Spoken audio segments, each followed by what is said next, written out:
Cik, saya sewa cik kat sini. Kau dah gila ke apa?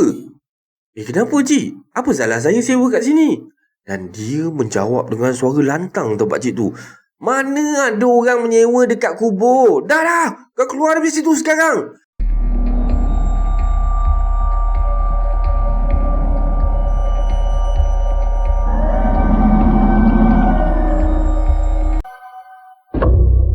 Assalamualaikum warahmatullahi wabarakatuh dan salam sejahtera kepada anda semua. Selamat datang ke channel Kisah Seram Malaysia.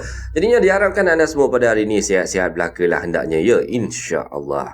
Baik, semua kisah-kisah yang saya akan sampaikan, saya akan ceritakan kat sini, anggaplah sebagai satu hiburan sahaja. Jadinya jangan terlampau taksub ataupun terikut-ikut dengan kisah-kisah yang KSM sampaikan. Baiklah, sebelum kita bermula, marilah kita sama-sama berdoa kepada Allah Subhanahu Wa Taala, ya. Rabbighfirli warhamni wajburni warfa'ni warzuqni wahdini wa'afini wa'fu anni. Rabbighfirli waliwalidayya warhamhuma kama rabbayani shaghira. Ya Allah, ampunilah dosa kami dan dosa kedua orang tua kami. Kasihanilah keduanya sebagaimana mereka mengasihani kami sewaktu kami masih kecil. Amin, amin, ya Rabbal Alamin. Jadinya, tanpa membuang masa lagi, kali ini KSM nak sampaikan beberapa kisah berkenaan ataupun berdekatan berkenaan dengan kubur macam ni lah. Marilah kita terus ke video yang pertama dengan lafaz Bismillahirrahmanirrahim. Mari kita mulakan.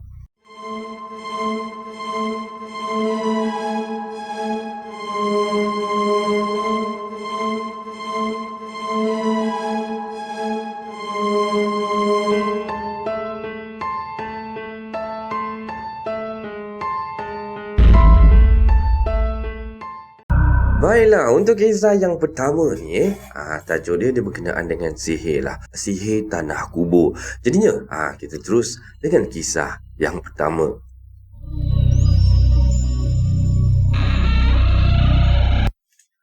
Assalamualaikum warahmatullahi wabarakatuh. Waalaikumsalam warahmatullahi wabarakatuh. Kisah ni berlaku sewaktu usia saya lebih kurang dalam 7 tahun saja. Saya adalah anak yang nombor 2 daripada 4 adik-beradik. Mak saya adalah isteri kedua ayah saya. Dan sebelum tu, ayah saya memang pernah berkahwin lah dan mempunyai 3 orang anak dengan isteri yang pertama. Yang sulung seorang perempuan, anak yang perempuan. Dan yang lagi 2 tu lelaki lah, abang-abang tiri saya. Dan bila dah bercerai selama beberapa tahun lah, ayah saya pun berkahwin lah dengan mak saya. So, punca penceraian ayah saya ni dengan isteri pertama ni bukan disebabkan oleh mak saya, ya. Okey, nak dijadikan cerita lah. Masa tu ayah saya ni bekerja. Dia bekerja sebagai seorang, orang kata kira pangkat-pangkat bos-bos lah dalam industri oil and gas. So, kiranya gaji pun tak payah cakap lah. Bila kerja dekat industri oil and gas ni, of course lah gaji dia agak besar juga. Jadinya, zaman ayah saya dulu, kerja oil and gas ni memang gajinya tip-top. Memang gajinya mahal. Taklah macam zaman sekarang ni, kata dia. So, kami dibesarkan dengan kemewahan lah oleh ayah saya. Dengan kemewahan yang ada pada ayah saya ni, bolehlah jadi ini adalah punca mak saya ni kena sihir. Biasalah kan, zaman dulu-dulu, bila nafsu hasad dengki menguasai diri, sihirlah yang akan jadi caran penyelesaian dia. Jadi bagi orang-orang yang rasa diri dia ni bertuhankan syaitan, itulah jalan yang diorang akan pilih. Masa tu, kami 4 adik-beradik ni masih kecil lagi lah. Saya dengan abang saya je yang baru bersekolah. Dan adik saya yang 2 orang lagi ni baru nak mengenal dunia. Maksudnya belum start sekolah dalam umur 3, 4, 5 tahun macam tu lah, ya.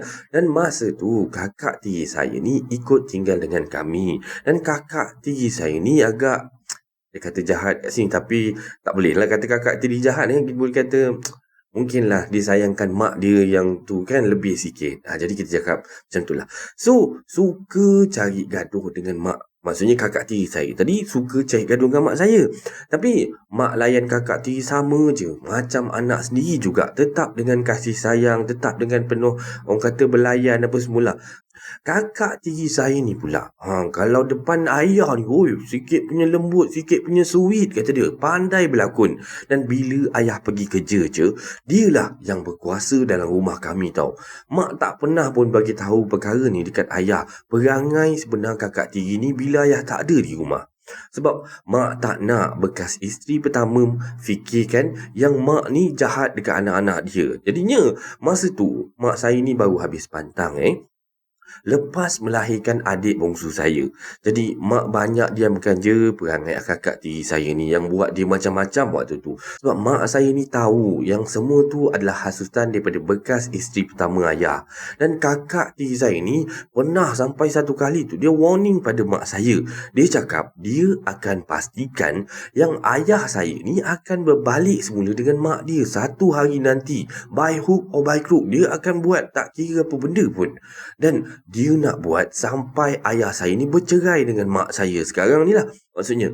So dengan urutan macam tu lah, mak saya dah masa tu dah mula rasa tak tenteram, dah mula rasa risau tau, tertekan, tambahan lagi masih dalam keadaan berpantang kan waktu tu.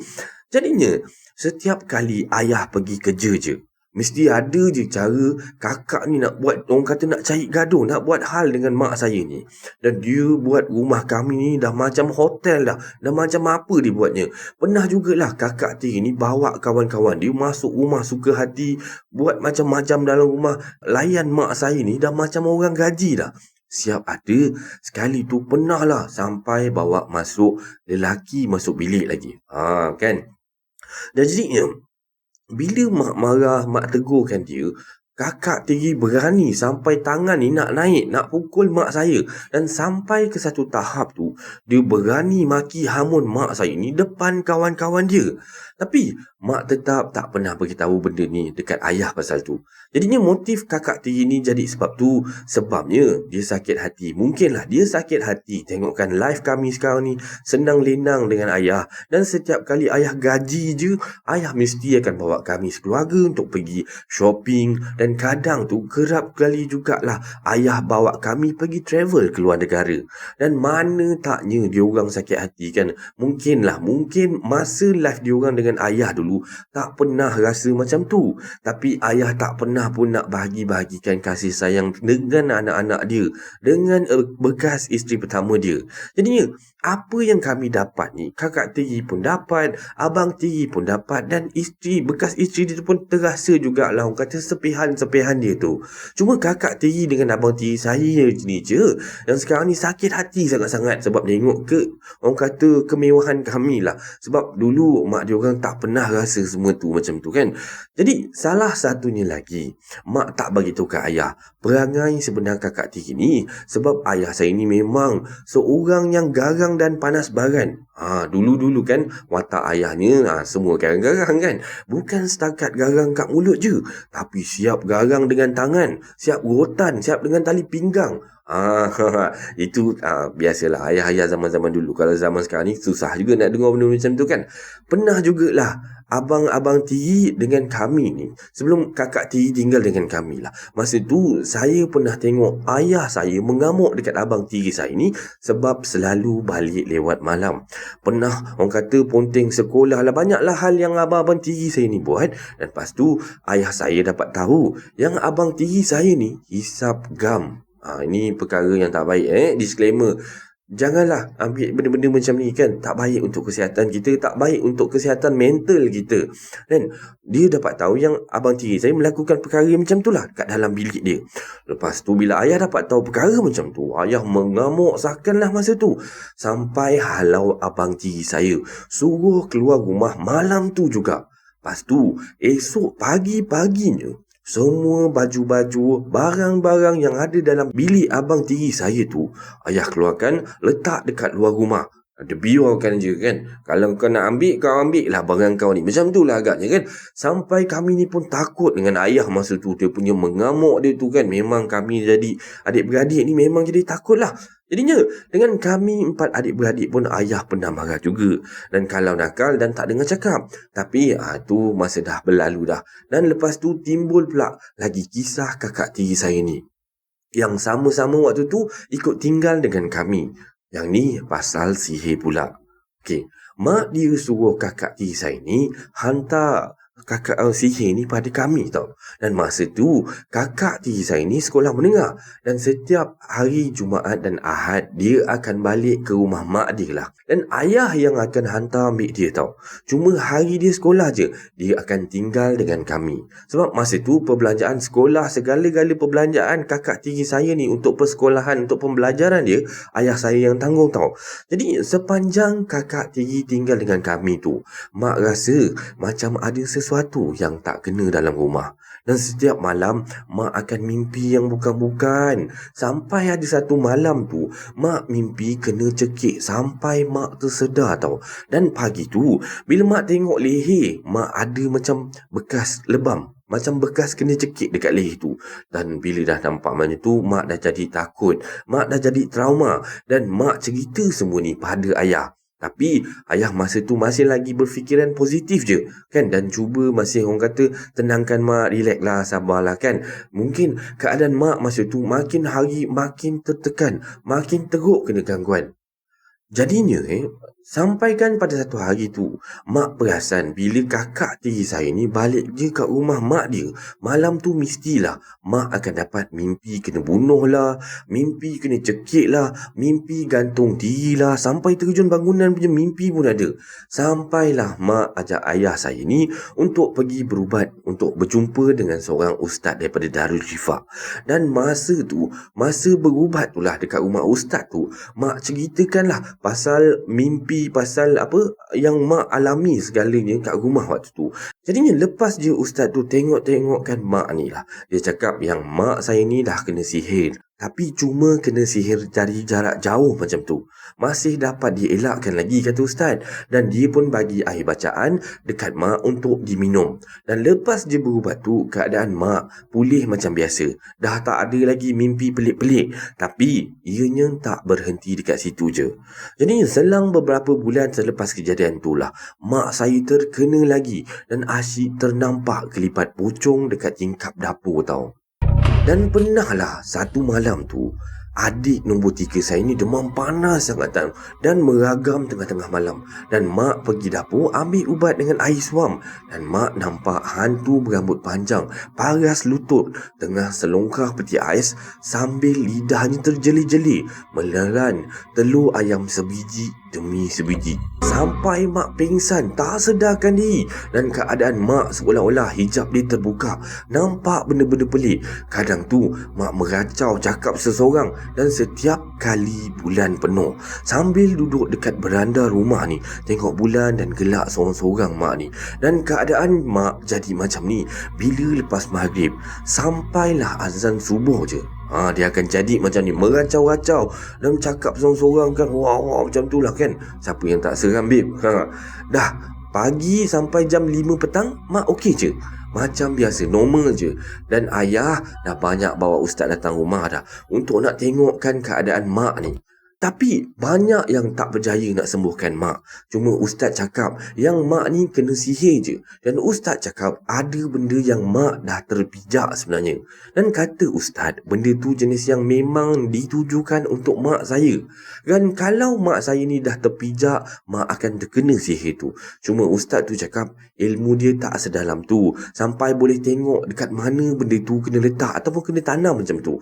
Dan ustaz tu hanya pesan pada ayah, bila sekiranya ayah dah terjumpa benda sihir tu, dia suruh ayah saya ambil wuduk dulu, baca surah Yasin ayat 1 sampai ayat 7 dan penutupnya dengan ayat kursi. Lalu buka bungkusan dan bakarlah benda tu dulu. Tapi masa tu puaslah ayah cari-cari geledah satu rumah, daripada depan sampai ke belakang, daripada setiap bilik ayah masuk geledah-geledah, tak jumpa tau benda tu. Adalah dalam sebulan jugalah mak meracau-racau. Jadi bila tiba je waktu malam, mak akan mengamuk-ngamuk, pecahkan benda, menjerit-jerit kat kami 4 beradik dan macam-macam lagi lah.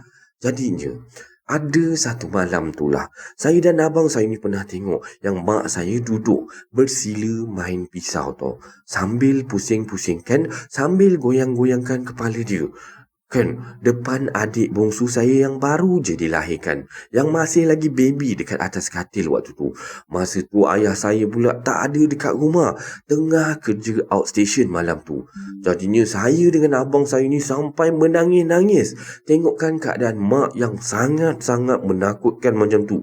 Dengan rambut menggebang-gebang, kepala diteling-telingkan macam tu kan. Sambil main pisau dekat atas katil tu. Sampaikan abang ni bawa saya dengan adik yang nombor 3 tu lari pergi dekat rumah jiran minta bantuan. Dan masa tu jiran pun call ayah saya.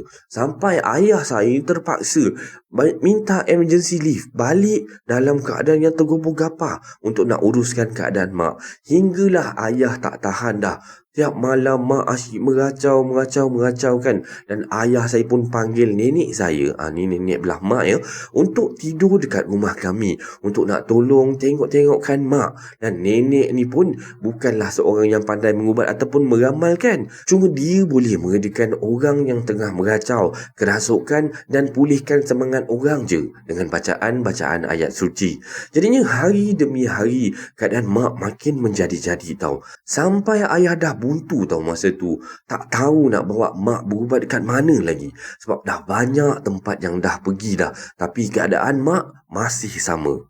Hinggalah satu hari tu, ayah tengah bersih-bersihkan kereta tau. Tengah di vacuum dalam kereta tu. Tiba-tiba, dia ramas-ramas bawah seat passenger tu. Dia jumpa ada satu bungkusan seperti bunjut berkain putih. Dan ayah mula syak yang benda tu ada orang yang letak. Dan masa ayah buka bungkusan tu lah, dalam tu ada gambar mak. Ayat wafak ditulis dengan kertas kuning dekat situ. Sepihan kayu nisan, kain kafan mayat dan tanah kubur. Dan ayah bila jumpa benda tu, ayah terus bakar gunakan minyak petrol. Dan masa ayah dah tahu siapa yang letak, ayah tunggu kakak tiri ni balik daripada sekolah. Dan bila kakak tiri tu dah balik tu, mulalah ayah mengamuk-ngamuk kat rumah, bersaksikan saya dengan abang saya dan juga mak. Tapi mak cuba halang kakak tiri daripada dipukul oleh ayah waktu tu. Memang tak ada orang lain lagi yang letak benda tu. Sebab pagi-pagi ayah memang akan hantar kakak tiri untuk pergi sekolah. Dan cuma dia saja yang akan duduk dekat tempat passenger tu. Takkanlah saya dengan abang saya pula yang letak kan. Kami manalah tahu benda tu lagi. Dan time tu pun kami masih kecil lagi. Last bila dah kena marah, dah kena torture dengan ayah ni, kakak tiri saya pun mengaku. Dan benda tu dia yang letak di situ. Sebab mak dia yang suruh katanya. Jadinya tanpa banyak berfikir, ayah pun halau kakak tiri saya keluar daripada rumah hari tu juga. Dan samalah juga cerita dia. Esoknya ayah keluarkan semua barang-barang kakak tiri, letakkan dekat luar rumah dan suruh dia datang untuk ambil sendiri. Dan lepas tu, alhamdulillah dah, mak pun dah okey lah. Tak ada lagi kena ganggu ataupun meracau bila tiba malam. Dan ini adalah kisah pembukaan untuk kisah seram Malaysia pada malam ni. Macam mana ada rasa dengan kisah yang KSM sampaikan? Okey tak? Menarik tak kisah dia? Okey, jadinya kita terus dengan kisah yang seterusnya.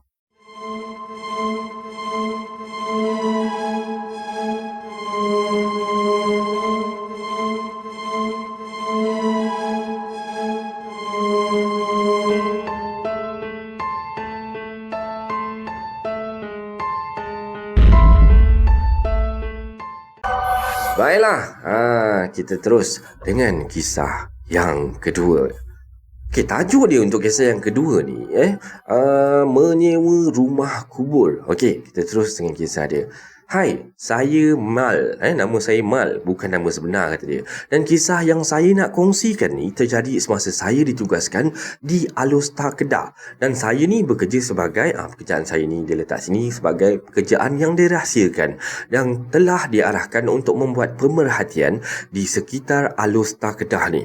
Entah kenapalah saya ni dihantar begitu jauh sekali. Sedangkan saya ni bukan orang utara, kata dia. Tapi disebabkan tanggungjawab saya ni, jadi saya pun pergi je lah. Dan pada hari pertama saya sampai di Alustar Kedah ni, manager saya pun telah mengarahkan saya supaya tinggal dan menyewa di kawasan kampung. Jadinya tanpa berfikir panjang, tanpa banyak masalah kan, saya pun tak nak berbanyak masalah. Saya pun terus hanya mengikut arahan orang atasan. dan mula mencari rumah kosong yang boleh disewa di sekitar Alustar. Dan tak kisahlah mana-mana kampung sekalipun saya on je.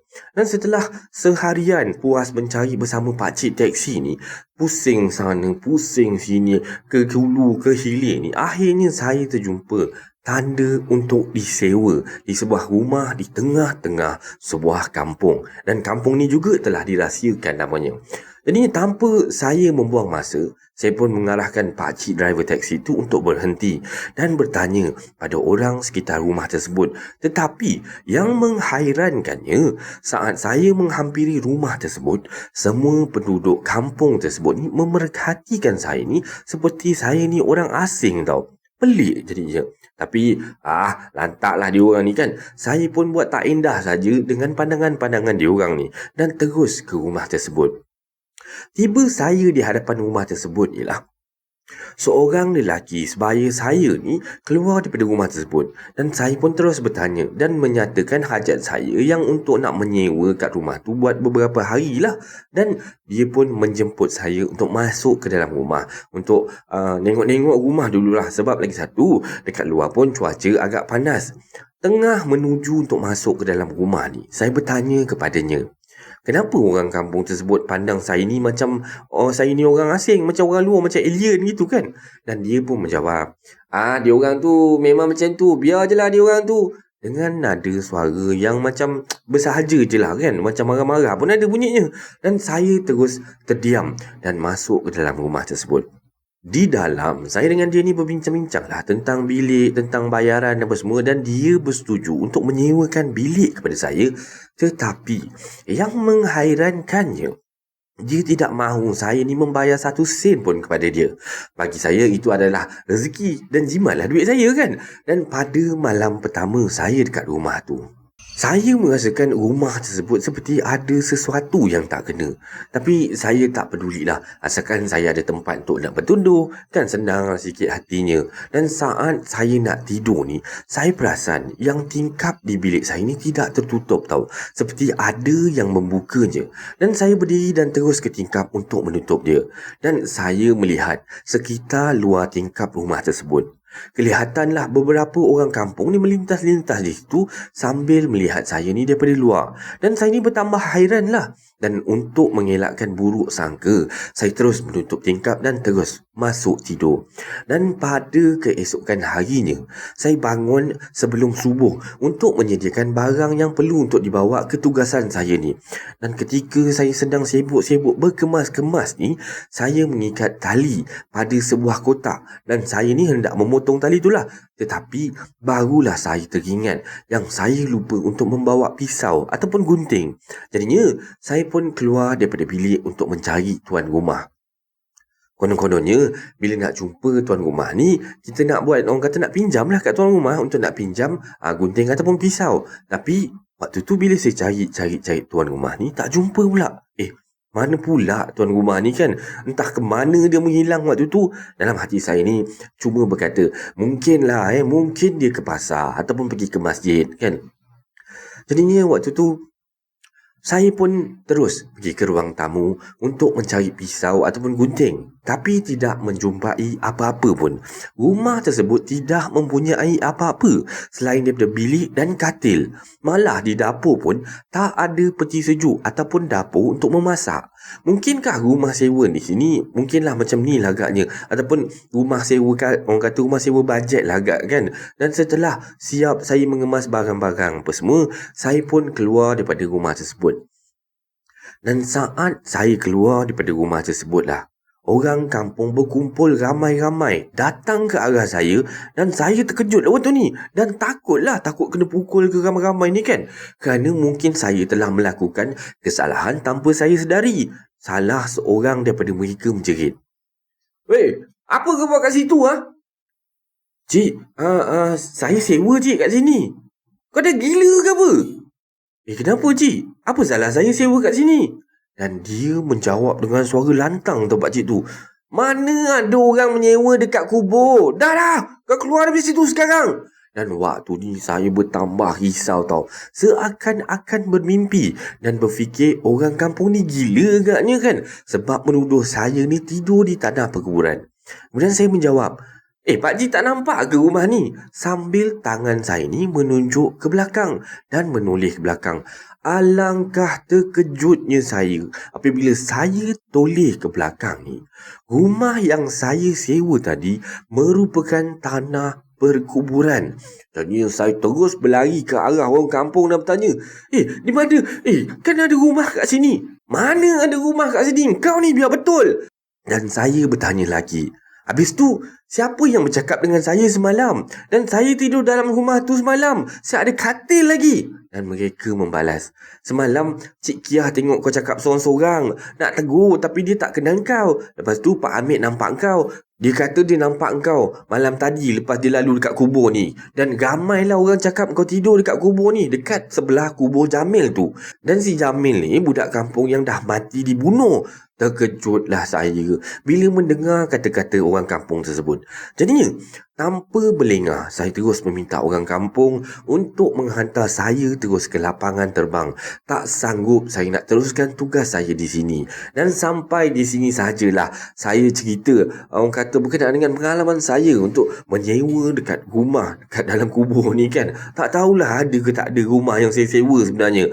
Dan sampai di sini sajalah. Ada rezeki, saya akan ceritakan pengalaman-pengalaman yang lain yang lebih menarik. Dan ini adalah kisah seram Malaysia pada kali ini. Pada malam ni, semoga anda terhibur dengan kisah-kisah seram yang KSM sampaikan. Terima kasih pada yang dah sudi mendengar kisah seram Malaysia ni sehingga habis. Jadi, sebelum kita akhiri kisah seram Malaysia pada kali ini, jom kita dengar sedikit pesan Ustaz. Duk tengok ada yang duk bekerja dalam tim tu, duk tengok orang atas semua pakat kaya. Cuma saya melihat dan memerhatikan orang-orang yang berniaga kan benda ni. Mereka dilatih untuk kita kena banyak bersedekah kita. Niat dia tu bukan untuk kerana Allah dah. Niat dia bila push orang yang atas tu beritahu kena sedekah nanti rezeki murah. Kena sedekah nanti tengok orang akan beli banyak kat kita. Kena sedekah nanti.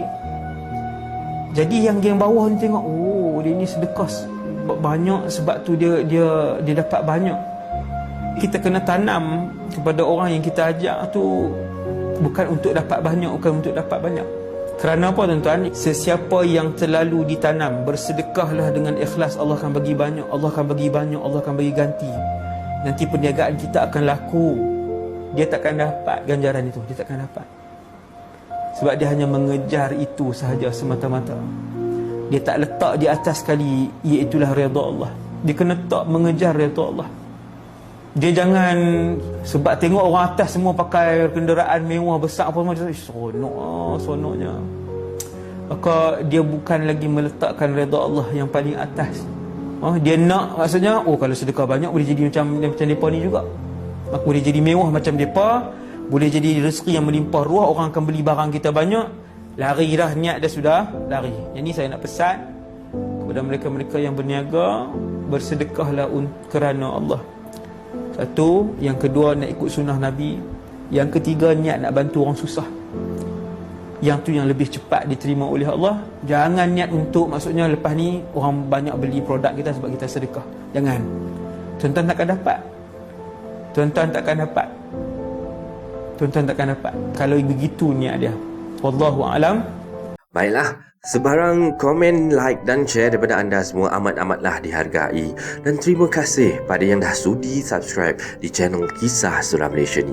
Dan yang masih belum tu, anda bantulah saya dengan menekan butang subscribe, like dan sharekan video ini kepada kawan-kawan anda. Dan sokongan daripada anda semua adalah ibarat satu pembakar semangat buat saya untuk teruskan berkarya, agar saya terus berusaha untuk membuat banyak video-video yang baik, yang menarik dan berkualiti untuk anda semua tonton, insya-Allah. Jadinya yang baik itu datang daripada Allah Subhanahu Wa Taala dan yang buruk itu datang daripada kelemahan diri saya sendiri. Dan saya akhiri kisah seram Malaysia pada kali ini dengan lafaz Assalamualaikum warahmatullahi wabarakatuh. Selamat malam semua. Terima kasih ya.